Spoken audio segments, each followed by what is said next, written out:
दिल्ली में असदुद्दीन ओवैसी की रिहाइश गाह पर तोड़फोड़ की गई। अशोक रोड वाले बंगले में तोड़फोड़ का इल्जाम लगाया जा रहा है।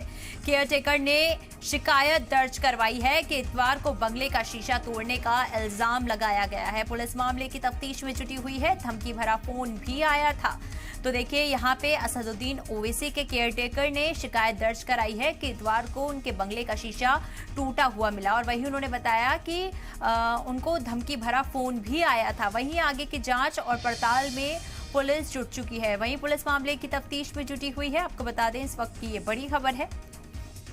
असदुद्दीन ओवैसी के रिहाइशगाह पर तोड़फोड़, अशोक रोड वाले बंगले में तोड़फोड़ का इल्जाम लगाया गया। वहीं उनके केयरटेकर ने शिकायत दर्ज करवाई है। इतवार को बंगले का शीशा तोड़ने का इल्जाम यहां पर लगाया गया है और वहीं पुलिस मामले की तफ्तीश में जुटी हुई है।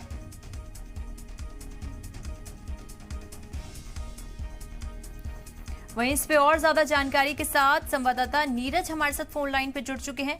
नीरज, क्या कुछ अपडेट आपके पास मौजूद है? देखिए, यहाँ पर इल्जाम लगाया जा रहा है कि ना सिर्फ शीशे तोड़े गए बल्कि धमकी भरा फोन भी आया। हाँ, देखिए, फिलहाल अभी जो दिल्ली पुलिस की टीम है वो इस पूरे मामले की जांच कर रही है और रविवार शाम तकरीबन 5 बजे के आसपास पुलिस को इस बारे में जानकारी मिली थी। उसके बाद में जो नॉर्थ एवेन्यू थाने की पुलिस है वो मौके पर पहुंची थी और देखा कि जो शीशा है वो टूटा हुआ था और ये जानकारी जो है ओवैसी के जो केयरटेकर हैं कोठी के, उन्होंने दी थी। और उसके जानकारी भी मिली है कि जिस वक्त ये पूरा इंसिडेंट हुआ है उस वक्त जो ओवैसी हैं वो घर पर नहीं थे और उसके बाद उन्होंने दिल्ली पुलिस को शिकायत दी। उनके जो केयरटेकर थे, फिलहाल अभी पुलिस का कहना है कि इस पूरे मामले में जांच की जा रही है और पुलिस ने इस पूरे मामले जो एनसीआर होता है उसको भी काटा गया है, जो कि एफआईआर की तरह ही होता है। और इसी के साथ में जो पुलिस की टीम है वो सीसीटीवी के माध्यम से इस पूरे मामले की जांच करने में जुटी हुई है। जी, तो मतलब नीरज, अभी एफआईआर दर्ज नहीं हुई है, सिर्फ शिकायत या फिर जिसे हम कह सकते हैं कि परिवाद ले लिया गया है। उसके बाद अभी पुलिस छानबीन कर रही है इन सब चीजों को लेकर।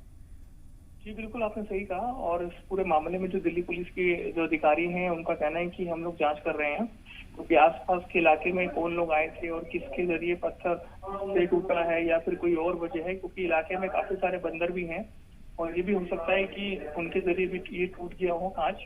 तो कई तरह की बातें अभी निकल करके सामने आ रही हैं, जिसके बाद जो जांच होगी वो सब चीजें जो है उसके बाद सारी क्लियर हो पाएंगी। देखिए, बिल्कुल नीरज, शीशा कैसे टूटा उसकी जांच की जाएगी कि किस तरीके से टूटा। हालांकि जिस तरीके से आप बता रहे हैं कि सीसीटीवी फुटेज भी खंगाले जा रहे हैं, पर बड़ा सवाल ये उठता है कि जो असदुद्दीन ओवैसी का केयरटेकर है उसकी तरफ से ये भी कहा गया है कि एक धमकी भरा फोन भी आया। देखिए, अभी फिलहाल दिल्ली पुलिस के जो अधिकारी हैं, सुबह हमारी उनसे बात हुई थी। उन्होंने कहा था कि शीशा टूटने की जानकारी उन्हें मिली थी और धमकी वाली बात तो अभी तक उनके संज्ञान में नहीं थी, लेकिन उसके बाद में कोई कॉल आया हो तो हो सकता है। लेकिन इसी के साथ में जो दिल्ली पुलिस के अधिकारी हैं उनको कहने की हम लोग जांच कर रहे हैं।